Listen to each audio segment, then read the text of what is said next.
অগ্রযাত্রার সম্পাদক এবং সহ সম্পাদক সহ 4 জন সাংবাদিকের নামে মিথ্যা মামলা দেওয়া হয়েছে এবং মামলার বাদী সাজানো হয়েছে একজন মাদক ব্যবসায়ীকে, যিনি একজন মাদক ব্যবসায়ী।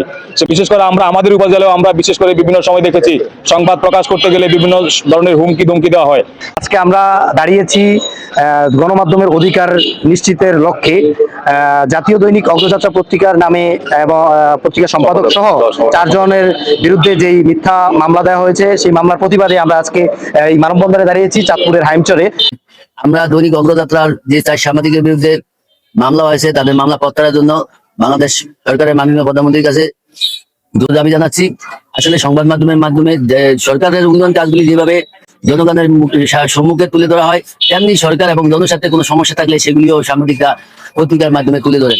এই ক্ষেত্রে সাংবাদিকদের নিরাপত্তা নিশ্চিত করা এবং মিথ্যা মামলা প্রত্যাহার করা সহ সাংবাদিকদের সুরক্ষার জন্য সরকারের আইন শৃঙ্খলা বাহিনী মাননীয় প্রধানমন্ত্রী সহ সকলের দৃষ্টি আকর্ষণ করছি। অবগত আছেন মীর শাহেদ আলম, তিনি এলজিডি প্রতিমন্ত্রী, স্থানীয় সরকার পল্লী উন্নয়ন প্রতিমন্ত্রী হওয়ার পর তিনি তার নিজের এলাকায় প্রায় 3টি ইউনিয়ন তার ছেলে এবং ভাতিজিদের নামে তিনি করে নিয়েছেন এবং তিনি তার যে দুর্নীতির সংবাদ যখন সাংবাদিকরা মিডিয়ার সামনে প্রকাশ করেছেন, আসলে তিনি তাদের বিরুদ্ধে মিথ্যা হয়রানিমূলক মামলা দিয়েছেন। সাংবাদিকরা জনগণের কথা বলে, রাষ্ট্রের কথা বলে, দেশের কথা বলে, সাধারণ মানুষের কথা বলে, রাষ্ট্রের উন্নয়নের কথা বলে। সেই সাংবাদিকদের নামে যখন মিথ্যা হয়রানিমূলক মামলা দেওয়া হয়, ক্ষমতার অপব্যবহার করে সে ধরনের সে যে হোক, সে প্রতিমন্ত্রী হোক আর যে হোক, তার বিরুদ্ধে সাংবাদিকরা দেশের বিভিন্ন প্রান্তে আসলে এই মুহূর্তে মানববন্ধন করছেন। আমরা তারই সাথে সামিল হলাম। বাংলাদেশের একেবারে প্রত্যন্ত অঞ্চল চাঁদপুর জেলার যে হাইমচর উপজেলার প্রেস ক্লাবের সামনে থেকে আমরা এই মানববন্ধনে সামিল হয়েছি।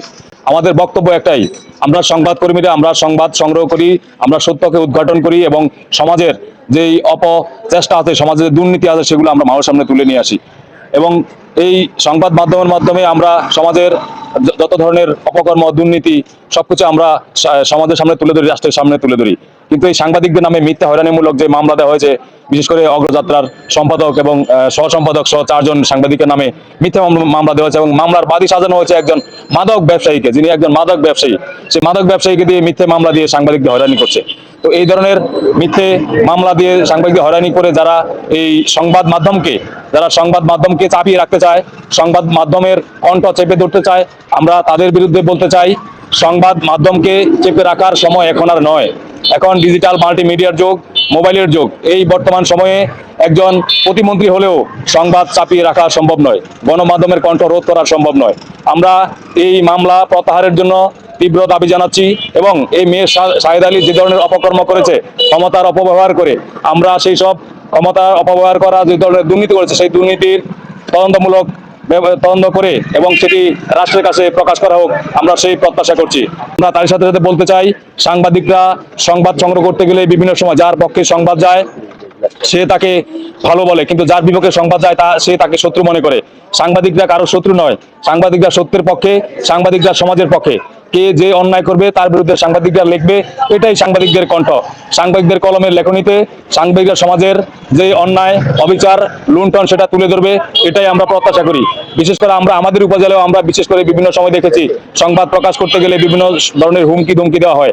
আমরা সাংবাদিকরা কোনো ধরনের হুমকি ধমকি এবং কোনো ধরনের কণ্ঠ চেপে ধরা আমরা কখনোই বরদাস্ত করব না। আমরা সকলে একসাথে এই কলমের মাধ্যমে দেশের অপরাধ ও দুর্নীতিকে সামনে তুলে নিয়ে আসবো, এটাই আমাদের প্রত্যাশা।